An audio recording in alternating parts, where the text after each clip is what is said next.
I know Ben just learned the YouTube system today too, so. You're recording. Okay. Good evening, everyone. So welcome to tonight's public participation meeting. I'm Darren Shoup. I'm the Director of Planning for the town of Kentville. And what we're doing tonight is presenting the proposed amendments to the C3 zone, limited commercial C3 zone, specifically for residential conversions. So what residential conversions basically are, let me get caught up with my definitions. So it's the alteration, but not the demolition of a residential building to increase the number of principal dwelling units. So that's currently not permitted within the C3 zone, based on sort of some of the history of that zone is where it's transitioned from a residential neighborhood or a predominantly residential neighborhood to more of a medical adjacent, like it's adjacent to the hospital zone, in the hospital area. And I think some of the thought around it was to try to develop clinics and offices that supported that hospital institutional use in that area. So it allowed for opportunities going more in the commercial direction, but the request, and it's based on a proposal from a developer at 254 Bridge Street. 354? Thank you, Ben. 354 Bridge Street to take a two-unit dwelling and make a third unit within, which currently isn't permitted. So we're looking at a range of options, and again, Ben, just for clarification, the slides aren't being pushed up to YouTube, right? So okay. So I'll just have to do a really good description of them.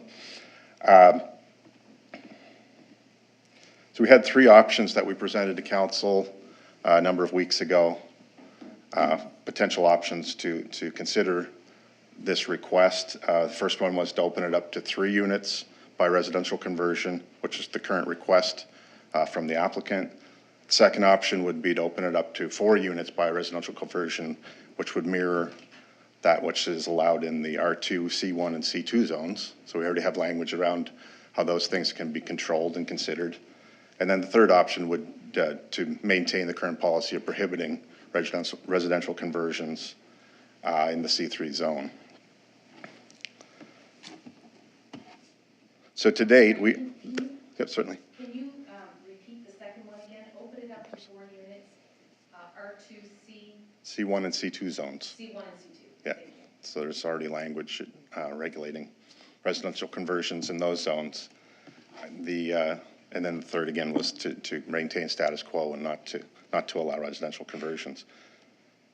The overall kind of the thought that staff had put to it was that, again, where the residential conversions, they're not new structures, they could be just as easily converted to office and clinic uses in the future. It doesn't prohibit that type of future conversion, but it would allow for additional residential opportunities in this zone. It is a rather small zone, and like I said, I wish I could demonstrate a little more appropriately, but it's located basically on the extent from Bridge Street up to Exhibition, and then continuing west to the county line towards the hospital, and from Belcher Street, basically north up to that intersection with Exhibition again. So it's a fairly limited zone within town as is, and the thought would be that, again, it would be creating housing opportunities, additional options for developers to work within those lots that are currently there. And again, the point of this evening was where we've already introduced this to the Council Advisory Committee a number of weeks ago. This phase of the process where we're looking for a comment from the public to take forward to CAC meeting next week.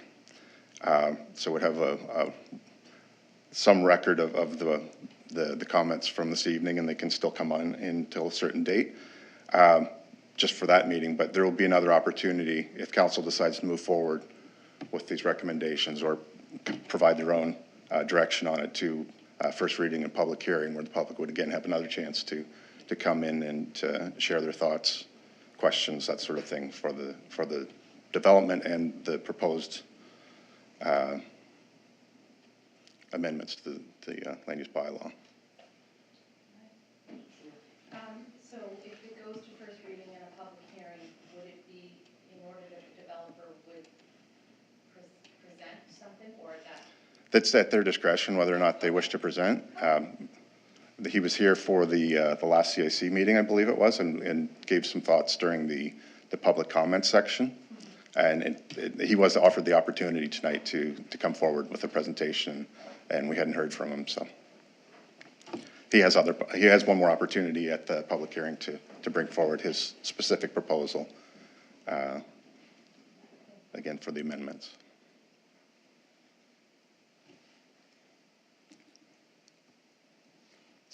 So where this is being broadcast live on YouTube tonight, I can say that if anyone in the online audience is watching tonight and wants to extend comments or questions to me, it's dshoop@kentville.ca for my email address. And like I say, we up until Monday night's meeting, I'm quite willing to bring verbal comments forward too if they don't make it into the report on time. So there's no rush to get them in this evening per se, but we're open to hearing from the public, of course. Darren, does it go, like, there's that little store on the corner there? Does it go beyond that towards Foodland, this new zone that we want to create, or? So going north up the hill, if I understand correctly, there's the property on the corner, which I think is the store. Yes. And then there's one more property north of that going up the hill. One more on the other side of the store? It's not, yeah, on the same side, yeah. Just that one? Is, Yes. Okay. That's correct. All right. Store is that, Councilor Madison, you mean S&J? Restaurant. On Belcher a little bit too? Did I hear that a minute ago, or did I? There's the there's a property right at the base of Belcher. If you want to come up to the podium and we'll. That's the yellow one. So starting just at this end of Belcher. Yep. So there'd be that property here that just, Okay. the two that touches Gotcha. at the base Okay. of it. Okay. The base of the hill, I Yep. guess. Okay, So those two. okay. I guess a question, how did you come up with the zones, I guess, like where to stop and start? Well, Those would have been created before my time here. Okay. But for the last plan review, it may have existed because before these that. ones are already in that C, right, okay. Yeah, these are existing, this is an Gotcha, existing okay, zone that's, gotcha. at least goes back to 2018 and Okay. perhaps beyond Okay, that. all right. And I'm still learning my Kentville heritage when it comes to planning documents. And Darren, But- this zone that we're talking about right now is strictly C3, Yes, yeah. but yet there's residential homes in it. There's permitted, yeah, existing residential is permitted. Okay. And Ben's here to help me, correct me when I'm wrong. And he's brought the documents with him too, but there are other uses permitted. Existing residential is certainly one of them, and then there's some of those specific commercial uses where the offices and the clinics I get more geared towards medical or healthcare related professions, but I don't know how specific we get in there. Do you have it with you? Yeah, you can just turn on your mic if you wouldn't mind. Yeah, there's only a handful of permitted uses in the C3 zone. So as Darren mentioned, first is existing residential units or residential dwellings, and then business and professional offices, clinics, convenience stores, hospitals, pharmacies, restaurants. It's a fairly limited range of uses within. Yeah. And Director, these, C3 allows, right now, just two units, and we're looking at, or 3 units. Right now, what is that? It's a C3 zone. It's a C3 zone, so in the C3 zone, what does that allow for right now? Perfect. So yeah, I can answer that. That's okay. It's existing. So whether prior or effective of this day, so 2019, if you had a building that had 8, well, that is now existing. And the whole purpose of this amendment is to add or to convert. So for instance, in this instance, there's two, but there's no language to add that third unit. So only existing residential dwellings, there's no number to it. Okay. It's just as long as it's existing. Okay, because there's a couple of, there's at least one building there. That was originally a house, and it's been converted already to, I think, at least three, if not four, apartment units in it. Okay, so that would be existing, but it's in that zone. Right, so that would have happened prior to 2019. Right. Probably with the language of the previous LUB. Right. But as it stands right now, if that application were to come through, there would be no language or no path to promote that extra. To add another unit to it. Exactly. Okay, Correct. I see, I get it, okay, So then thank some you. of those were originally residential, and then it was changed over to commercial to make it more for the hospital? Right, So that's where the change is there? Okay. yeah. So those who maintain that residential status, that is an existing use, or that's a permitted use. So if it has been residential this whole time, however many units, that is a permitted use. But if you want to add more units, Okay. then there is no language for that.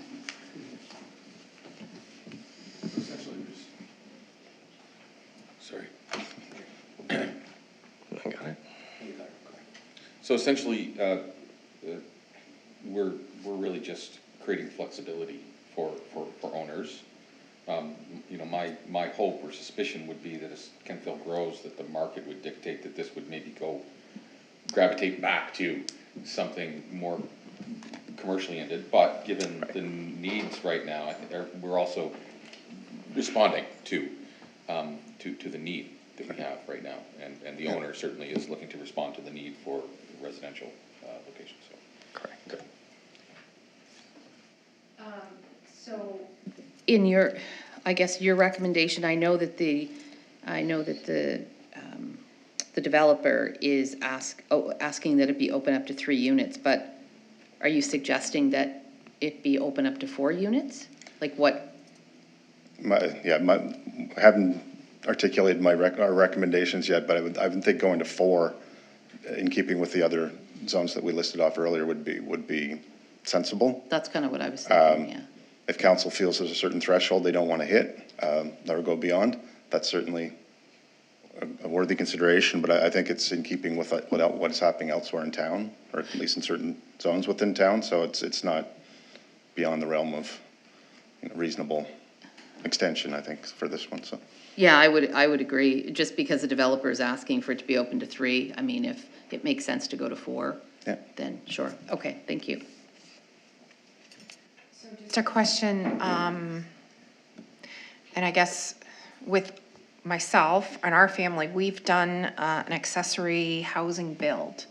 In Halifax, they've changed some of their bylaws and updated them so that you can have an accessory housing and then have 4 units. Wouldn't it make more sense to align with what that says?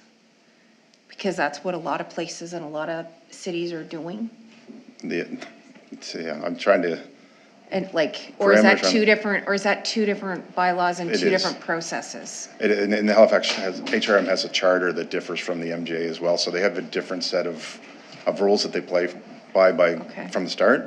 And there are some municipalities that have looked to everything from, and I think we talked a little bit about this before, is that they've moved away from the strictly R1 zone, where you have to, and I know that different levels of government are also promoting that, and there's a relative degree of controversy with that too, when you're changing the constitution of a neighborhood that much, potentially that quickly, that there should be maybe some checks and balances in there. So I'm kind of playing both sides of the fence here, but it's a conversation that certainly should happen with council and the general public on how we would want to open up the door, so to speak, to having greater density in what is currently R1 neighborhoods.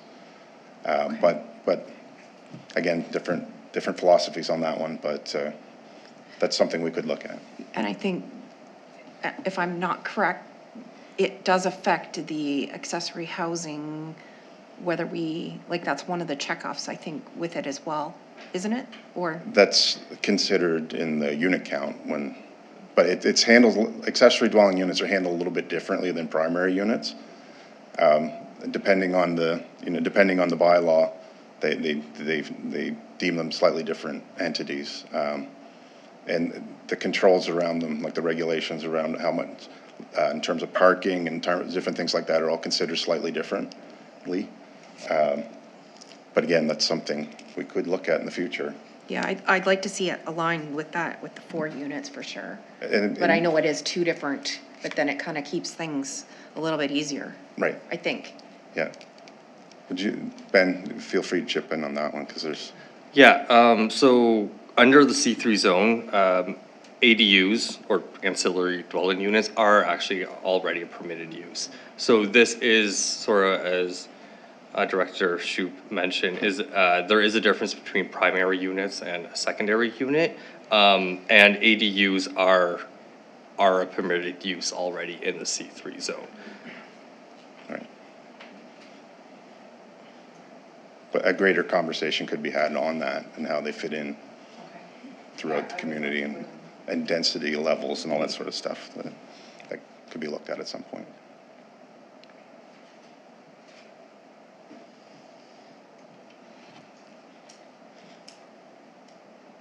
Well, if we've reached the end of questions and comments here tonight, we can wrap it up. And again, as we're open to questions in going forward as this process moves. And again, I'm dshupe@kentville.ca. If there's any questions or comments that you want to direct through me, you can always reach out to your counselors as well. But I'm a good one to talk to on this particular issue, and look forward to bringing a report to council next week, just kind of summarize tonight. So that being said, thanks everyone for tuning in, and we'll wrap it up here. Thanks very much.